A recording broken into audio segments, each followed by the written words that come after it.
सभी छोटे बड़े श्रोताओं को सुनीता भटनागर का प्यार भरा नमस्कार।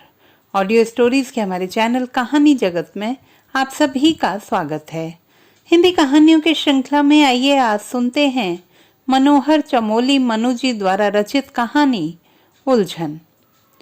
बड्डन भाई नमस्ते। राखी ने भाई को फोन किया। बलदेव सबसे बड़ा था। बचपन में उसे प्यार से बड्डन कहते थे। मनोज मंझला था तो प्यार दुलार में उसे मुंजे कहा जाने लगा था। छोटे लाल भाइयों में छोटा था तो वो छुट्टन हो गया। राखी राखी ही रही। उसका प्यार का नाम नहीं रखा गया। आखिर वो 3 भाइयों के पीछे जो हुई थी, तब तक शायद घर के बड़े बूढ़ों का प्यार बंट चुका था। बड्डन ने राखी की बात का जवाब देते हुए कहा, नमस्ते नमस्ते। और क्या हो रहा है राखी? बस कुछ नहीं, सब ठीक है। वो माँ 3 दिनों से फोन नहीं उठा रही। तुम्हारी बात हुई क्या? राखी ने पूछा। अब क्या हुआ उन्हें? 7-8 दिन पहले ही तो मेरी बात हुई थी। बड्डन की झुंझलाती हुई आवाज राखी ने सुनी। 7-8 दिन और आजकल में फर्क होता है भाई। माँ की तबीयत ठीक कहाँ रहती है, जानते तो हो। अब माँ फोन नहीं उठा रही है तो मैंने सोचा कि शायद तुम्हें कुछ पता हो। चलो कोई बात नहीं, मैं मुंजे को पूछती हूँ। नमस्ते भैया, कहकर राखी ने फोन रख दिया। राखी की उलझन बढ़ने लगी। अब राखी ने मुंजे को फोन किया। मुंजे ने फोन पर पूछा, हाँ राखी बोल, कैसी है? मैं तो ठीक हूँ, माँ से बात हुई? राखी ने मुंजे से पूछा। मुंजे ने याद करते हुए जवाब दिया, कई दिन हो गए। क्यों, क्या हुआ? माँ 3 दिनों से फोन नहीं उठा रही है। मुझे तो घबराहट हो रही है। राखी ने मन की बात कह दी। अरे तो क्यों परेशान हो रही हो? वहां मौसम गड़बड़ होगा, मुंजे ने आसानी से कह दिया। नहीं मुंजे, मौसम की बात नहीं है। मौसम तो आते जाते रहते हैं। मुझे तो कुछ गड़बड़ लग रही है। कहीं माँ, मुझे लगता है वो परेशान है। या राखी ने इतना ही कहा था कि उसके कानों में मुंजे की झल्लाहट जोर से आ पड़ी। या वाह को छोड़ो, आस पड़ोस में फोन कर लो। राखी ने भी तत्काल जवाब दिया, नहीं भाई, माँ चिढ़ती है ना, कहती है कि यहाँ वहाँ फोन मत किया करो। फिर उदासी से और गहरी सांस छोड़ते हुए राखी ने कहा, अरे भाई, लोगों को हमारी बात माँ तक पहुँचाने में दिक्कत जो होती है, जानते तो हो कि गांव में हमारा घर आबादी से थोड़ा दूर है। मुझे को जैसे बात करने में परेशानी हो रही थी। बोला, अच्छी तरह जानता हूँ, तो क्या करना है? मेरे पास तो छुट्टी भी नहीं है। बड्डन भाई को फोन करती ना, शायद उसे पता हो। राखी ने जोर देकर कहा, पहले उन्हें ही किया था। चलो कोई बात नहीं। फोन पर दोनों चुप हो गए। मुझे को लगा कि कुछ गलत कह गया है। वो कहने लगा, छुट्टन को फोन किया या मैं करूं? राखी ने बात को संभालना चाहा हो जैसे। नहीं नहीं, रहने दो, वो यूं ही परेशान हो जाएगा। चलो ठीक है, मैं ही छुट्टन से पूछ लेती हूँ, देखती हूँ उसे क्या खोज खबर है माँ की। यह कहकर राखी ने फोन रख दिया। अब राखी ने छुट्टन का नंबर मिलाया। छुट्टन ने छूटते ही कहा, अरे राखी, मैं जरा पार्टी में हूँ यार, बाद में बात कर लें? चल छोड़, मैं थोड़ी देर में कॉल बैक करता हूँ। वैसे सब ठीक तो है ना? राखी की आवाज गले में रुक गई हो जैसे। उसे लगा कहीं उसने किसी और का नंबर तो नहीं मिला दिया। खुद को फोन पर संभालते हुए बोली, सब ठीक है, कॉल बैक करने की तो तू बात ही मत कर, रहने दे तू। तेरी कॉल बैक आज तक तो कभी आई नहीं, आज क्या आएगी? सुन तो, तेरी माँ से बात हुई इन दिनों? उधर जैसे छुट्टन कहीं भीड़ में हो या उसे कहीं जाने की जल्दी हो रही हो, राखी ने मानो माँ के बारे में नहीं, किसी दूर के पड़ोसी के बारे में पूछ लिया हो। लापरवाही से बोला, नहीं यार, चल ठीक है, मैं करता हूँ ना तेरे को फोन थोड़ी देर में, ठीक है, तब बात करते हैं। राखी हेलो हेलो करती रही। उधर छुट्टन की आवाज फोन के स्पीकर पर आनी बंद हो गई। राखी ने अपने मोबाइल को ऐसे घूरा जैसे मोबाइल में कोई तकनीकी खराबी आ गई हो। राखी जानती थी कि फोन कटा नहीं था, काटा गया था। वह धीरे से कुर्सी पर बैठ गई। माँ की पुरानी तस्वीर पर जमी धूल को देखने लगी। धूल केवल चीजों पर नहीं जमती, हमारे रिश्तों में भी जम जाती है। ऐसी धूल जिसे जमता हुआ हम देख रहे होते हैं, लेकिन हिम्मत नहीं जुटा पाते कि उस धूल को हटा सकें। राखी की उलझन बढ़ती ही जा रही थी। उसने खुद से कहा, बचपन में हम ऐसे तो नहीं थे। चारों भाई बहन एक दूसरे का कितना ख्याल रखते थे। चेहरा देखकर और आवाज की लय सुनकर जान लेते थे कि कोई क्यों परेशान है, किसी की चुप्पी को भांप कर जान लेते थे कि किसके मन में क्या चल रहा है, कौन क्या सोच रहा है। घर के सभी बड़ों की आदतों, रुचियों की हमें सटीक जानकारी रहती थी। लेकिन अब ऐसा क्या हो गया है? हम इतने बड़े कैसे और क्यों हो गए? आज क्यों एक दूसरे की चिंता को भांप नहीं पा रहे हैं, या भांप कर भी उस चिंता में साझेदारी नहीं निभा पा रहे हैं? राखी ने कुर्सी छोड़ी और टहलने लगी। उसने फिर माँ को फोन लगाया। घंटी लगातार जा रही थी। उसे घंटी का स्वर बनावटी से लगने लगा। कई बार हम किसी अपने को याद करते हैं, मोबाइल पर उस अपने का सुरक्षित नाम देखकर बात करना चाहते हैं, फिर नंबर डायल करते हैं तो एक अजीब सी अनुभूति होती है। कानों पर बजने वाली कॉलर ट्यून हमें बेहद अपनी सी लगती है। ये अपनापन उसी अपने के फोन आने पर महसूस नहीं होता जितना उसे फोन करने से खुद को महसूस होता है। राखी बार बार माँ को फोन मिला रही थी। कान पर सुनाई दे रही मोबाइल टोन राखी को डरा रही थी। राखी को लग रहा था जैसे घंटी बार बार घनघनाते हुए कुछ और ही सुनाना चाहती है, जिसे उसके तीनों भाई सुनना ही नहीं चाह रहे थे। राखी ने अपने छोटे बच्चे को सहेली के यहाँ छोड़ा। पति को मनाया कि माँ से शायद ये अंतिम मुलाकात हो। कुछ रुपए और माँ की जरूरत का सामान जुटाया। माँ की जरूरत का सामान जुटाने में उसे अच्छा सा लगा। एक ऐसा भाव जो अपने बच्चों के लिए प्यारी चीजें खरीदते समय भी कभी नहीं आया। इन सब झंझावातों में 10 दिन और गुजर गए। पाँव फटने से पहले ही राखी बस अड्डे तक पहुंच गई थी। पहाड़ी गीत उसके कान में बजने लगे। उसे अच्छा लगा, जैसे अपने इलाके में पहुंच गई हो। अचानक उसकी नजर टॉर्च और पारंपरिक लालटेन पर गई। दुकानदार बोला, अब तो टॉर्च और लालटेन का जमाना ही नहीं रहा बहन जी। मोबाइल में ही टॉर्च के बराबर रोशनी होती है। चार्जर वाली टॉर्च ने तो लालटेन और चिमनी वाले लैंप बाजार से बाहर कर दिए। ये लालटेन भी मेरे पास बरसों से पड़ी है। मैं बिका हुआ सामान वापस नहीं लूंगा। राखी ने थोड़ी देर सोचा और फिर कहा, भैया दे दो। जब तक बड़े बूढ़े जिंदा हैं, उनके जमाने की चीजों में ही उन्हें अपनापन नजर आता है। नई तकनीक की चीजें कब धोखा दे दें कुछ पता नहीं, पर ये पुरानी चीजें कभी धोखा नहीं देती। दुकानदार ने हाँ में सिर हिलाया। बस चालक ने हॉर्न बजाया। राखी बस में बैठ गई। देर शाम तक ही मैं माँ के पास पहुंचूंगी, राखी ने सोचा। पहाड़ी रास्तों में चलने वाली बसें भी पहाड़ी हो जाती हैं। कंडक्टर क्या और चालक क्या, सवारियों से घुल मिल जाते हैं। पहाड़ के बाजार 2-4 दुकानों वाले भी होते हैं। इन छोटे छोटे स्टेशनों पर सवारी के कहने से पहले ही बस खुद ब खुद थम जाती है। इक्का दुक्का सवारियां या तो उतरती हैं या चढ़ती हैं। शहर से गांव में पहुंचने वाले बाजारी सामान से लदी हुई बस होती है। कौन सा सामान किसका है, किस दुकान के पास उतारना है, कंडक्टर के साथ साथ सवारियां भी जानती हैं। एक ही रूट पर चलने वाली बसों में बैठने वाली सवारियां भी रूटीन की ही होती हैं। राखी की तरह ऐसी सवारियां कम ही होती हैं जो सालों बाद बस पर बैठ रही होती हैं। राखी ने महसूस किया कि सवारियों से लबालब भरी बस को कोई जल्दी नहीं है, कोई भागम भाग नहीं। सब साप्ताहिक चक्कर लगाते ही हैं। गांव से नाता नहीं टूटा है, आना जाना लगा रहता है। 60 से 70% सवारियां एक दूसरे को जानती हैं, राजी खुशी पूछ रही हैं। शहर में तो ऐसा होता नहीं। ऑटो हो या बस हो या रेल, सवारियां एक दूसरे से कहाँ बतियाते हैं। इस बस में तो पल भर में सवारियां एक दूसरे से परिचित हो जा रही हैं। बातों यादों का सिलसिला चल निकला है। कंडक्टर सहित चालक भी उनकी बातों में आनंद ले रहे हैं। राखी ने देखा कि गांव दर गांव पानी आ गया है, बिजली है, कोर बैंकिंग सेवा देने वाले बैंक खुल गए हैं। छिटपुट दुकानें ही सही, लेकिन शहर की दुकानों में दिखने और बिकने वाला सामान यहाँ भी बिक रहा है। मोबाइल टावरों से पहाड़ रंगे हुए हैं। बस में हर 5-7 मिनट में कोई ना कोई मोबाइल घनघना रहा है। वो भी कई बार माँ का नंबर मिला चुकी है। कानों में घुल रही रिंग टोन सुनकर वह उदास हो रही है।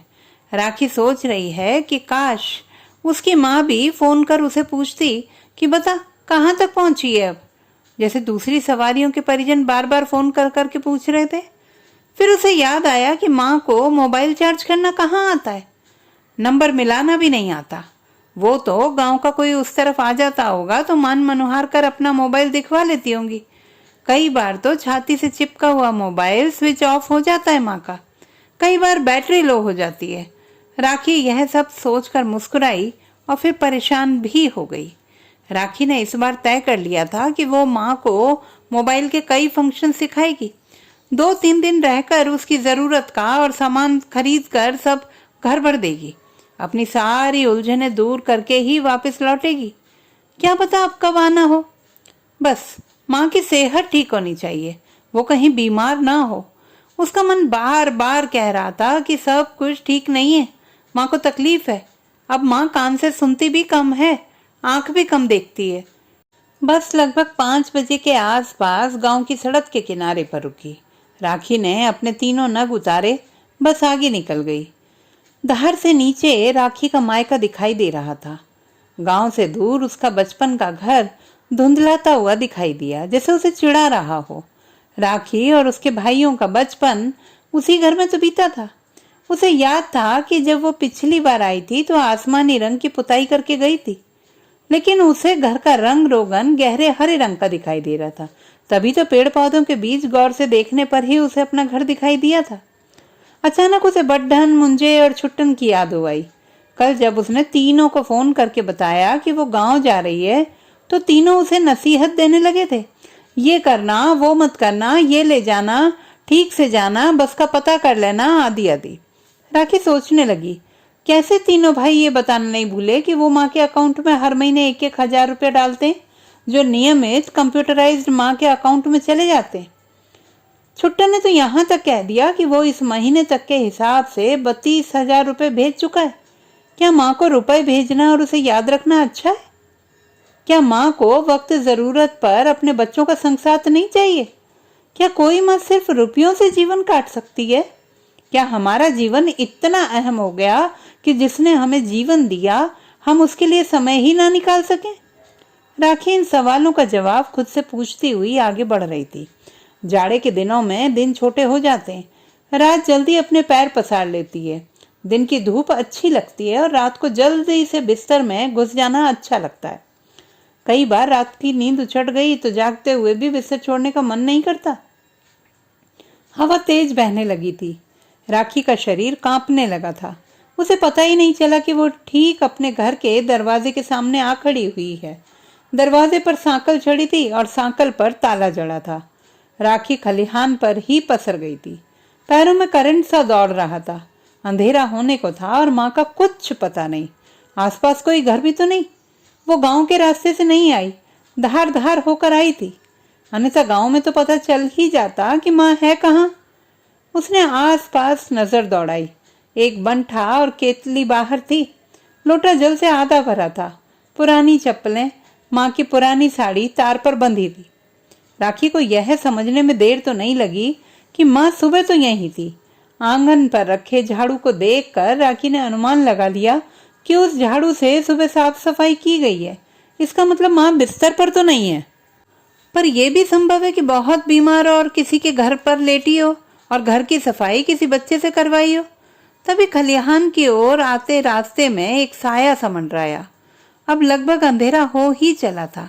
साये को देखकर राखी ने पूछा, माँ? हाँ मेरे बच्चे, मैं ही हूँ, राखी की माँ ने ही कहा। माँ दौड़कर आई और राखी से लिपट पड़ी। राखी को लगा जैसे धूप में सुखाए रजाई गद्दों की गर्माहट माँ की देह से आ रही हो। दोनों फूट फूट कर रोने लगे। किस बात पर, ये दोनों ही नहीं जानते थे। जी भरकर रो लेने पर अब सिसकियों की बारी थी। सिसकियों के बाद आंसुओं को पोंछने की, फिर नाक में भर आए पानी से चिपकती हुई हवा को संभालने की। माँ ने कहा, चल बेटा, पहले रोशनी करती हूँ। कितने सालों बाद आई माँ की याद, है ना? तूने कितने फोन किए रे मुझे? सब पता है मुझे। कितनी बार मन किया कि फोन उठा लूं पर नहीं उठाया। मैं जानती थी कि तभी तू आएगी, नहीं तो तेरा शहर और शहर की गृहस्थी कहाँ छोड़ते हैं तुझे। बस तेरा ही मन करता है मुझसे बात करने को, और कोई नहीं रहा मेरा क्या? वो क्या कहते हैं उसे, मिस कॉल ना? यह कहकर हंसने लगी। फिर बोली, जल्दी से हाथ मुंह धो ले। वो पीछे गागर और रखी है, घाम से उसमें गरम गरम सा होगा पानी। यह कहकर उसने जल्दी से चाबी निकाली और दरवाजा खोलने लगी। राखी ने हाथ मुंह धोया। वो घर के चारों ओर का मुआयना करने लगी। तभी उसकी माँ चाय बनाकर ले आई। अब बाहर घुप अंधेरा पसर चुका था। दोनों भीतर वाले कमरे में चले गए। राखी ने कमरे को गौर से देखना चाहा। वो जताना नहीं चाहती थी कि उस कमरे की एक एक चीज की उसे टोह लेनी है। एक कोने पर टीवी रखा था जो कभी पहले नहीं था। माँ ने कभी फोन पर बताया भी नहीं। एक पुराना रेडियो ही रहता था माँ के पास। अब तो टीवी के पास ही दूसरा एफएम वाला नया रेडियो भी रखा हुआ था। पुरानी लालटेन एक तार में बंधी थी। मेज पर बैटरी वाली लालटेन रखी थी। बैटरी वाली टॉर्च भी मौजूद थी। माँ जैसे सब जान रही थी। बोली, अब अकेले मन नहीं लगता तो ममता रख गई इस टीवी को। अरे ममता, राजू की बहू, वही राजू जो तेरी चोटी खींचा करता था। वो तो दिल्ली है, वहीं से ममता के लिए रंगीन टीवी ले आया। बस वो इस टीवी को यहाँ रख छोड़ गई। कहने लगी घर में पड़ा था, यहाँ काम आएगा। मैंने पैसों की बात की तो नाराज हो गई। आए दिन आ जाती है, यहीं सो जाती है, मेरा खूब ख्याल रखती है, बड़ी होशियार है। चाय का गिलास हाथ में लिए राखी अब रसोई में चली गई। स्टोव की जगह अब गैस रखी थी। सोलर लालटेन, 2 प्रेशर कुकर, तांबे की गागर नई थी। माँ भी अब पीछे पीछे चली आई। कहने लगी, अरे कुछ खास नहीं है तेरी माँ के पास। अब रहना है तो जीना है, और जीना है तो खाना है, और खाना है तो सामान तो चाहिए ना। अब नहीं होता मुझसे, बुढ़ापा भारी है। 3 महीने पहले तक गाय भी थी, कुछ बकरियां भी थी, सब बेच दिया मैंने। राखी कुछ न बोली। अदरक, काली मिर्च और तुलसी के पत्तों में बनी चाय से उसकी सारी थकान दूर हो गई थी। माँ के दोनों कंधों पर हाथ रखते हुए राखी ने धीरे से कहा, चल मेरे साथ, कब तक अकेली रहेगी यहाँ। माँ ने राखी के सिर पर हाथ रखते हुए कहा, जब जाना था तब नहीं गई, अब नहीं। इस घर में तेरे पिताजी की, तेरी और तेरे भाइयों की ढेर सारी यादें जुड़ी हैं। जब तक चलूंगी तब तक चलूंगी। वहां शहरों में शरीर से कौन चलता है। मेरा चलना बंद हुआ तो मेरी सांस भी बंद हो जाएगी। चल मैं खाना बनाती हूँ, तू थकी होगी। तू टीवी देख, यहाँ सारे चैनल आते हैं, तेरे शहर वाले सारे, मर्जी का देख ले। नहीं माँ, दोनों बनाते हैं ना कुछ मिलकर, बातों ही बातों में खाना बन जाएगा, राखी ने कहा। दोनों वहीं रसोई में पटरियों में बैठ गए। राखी ने माँ को गौर से देखा। 70 से अधिक वसंत देख चुकी थी उसकी माँ। चेहरे और माथे पर झुर्रियों की कई लाइनें एक दूसरे पर चढ़ गई थी, मगर आवाज में झोल नहीं था, कमर झुकी नहीं थी, देह का रंग काला नहीं पड़ा था। चलते फिरते और उठते बैठते हड्डियां चरमरा नहीं रही थी। राखी को लगा कि जो सामान वो शहर से लाई है माँ के लिए अब बेकार है। माँ की जरूरतें अब वो नहीं जो वो सोचती रही है। वो तो जमाने के साथ चल रही है। वो ही अपनी माँ से कोसों दूर पीछे रह गई है। दोनों ने मिलकर खाना बनाया और खाया, बर्तन मांजे, दूध पिया, दीवान पर एक साथ लेटे और बातें करते रहे। बातें थी कि खत्म ही नहीं हो रही थी। कभी माँ शुरू करती तो कभी राखी। देर रात राखी की आंख लग गई, तब जाकर बातों का सिलसिला टूटा। सुबह राखी उठी तो माँ चाय बनाकर ले आई थी। घर आंगन की सफाई कर चुकी थी। खलिहान के पास ही नल लग चुका था। 2 गागर ताजा पानी भी ला चुकी थी। बाहर चूल्हे पर रखे कंटर से भाप निकलने लगी थी। रसोई में सब्जी के पकने की खुशबू बता रही थी कि माँ को कहीं जाने की जल्दी है। राखी ने चाय पी और बिस्तर छोड़ा। गर्म किए पानी से नहा धोकर वह तरोताजा हो गई। रसोई में गई तो माँ रोटियां बना चुकी थी। राखी ने कहा, ये क्या माँ, इतनी सुबह? मैं बना लेती ना, अभी तो मैं यहीं हूँ, मुझे काम पर जाना है। दिन में आऊंगी 1 घंटे के लिए, तू भात बना कर रखना, फिर 5 बजे के बाद ही लौटूंगी, है ना? माँ ने नजरें बचाते हुए कहा। मतलब इतनी सुबह कहाँ जा रही है? राखी चौंकी। अरे घर में खाली कब तक बैठना है? गांव में 100 दिन का रोजगार लगा है। 100 रुपए एक दिन के मिलते हैं, 10,000 कम नहीं होते, काफी है मेरे लिए। मैं शाम को जल्दी आने की कोशिश करूंगी, माँ ने हंसते हुए कहा। राखी को गुस्सा सा आ गया। माँ कितना पैसा चाहिए तुझे? हाँ, मैं भी कुछ न कुछ तेरे अकाउंट में डालती हूँ। तीनों भाई भी हर महीना 1000-1000 रुपये तुझे भेजते हैं। क्या वो सब काफी नहीं है तेरे लिए? हैं? माँ पहले तो मुस्कुराई, फिर उदास हो गई। धीरे से बोली, कल तुम लोग पैसा भेजना बंद कर दो तो तब क्या करूंगी मैं? और फिर मैं यहाँ किसी से भीख नहीं मांग रही हूँ। कमर तोड़ मेहनत करती हूँ, सारा गांव जानता है कि मैं किसी से एक पाई नहीं लेती। कोई मुझ पर 4 पैसे खर्च करता है तो मैं उस पर 8 खर्च कर देती हूँ। माँ फिर सामान्य हुई, प्यार से बोली, तू चिंता मत कर, अभी सब ठीक है। जिस दिन शरीर साथ नहीं देगा तो फिर मेरे 8-8 हाथ हैं तो, हैं कि नहीं? राखी के पास माँ की बातों का अब कोई जवाब नहीं था। राखी सोचने लगी कि माँ को औसतन 4,000 रुपये महीना हम लोग भेजते हैं। उन रुपयों का माँ करती क्या है?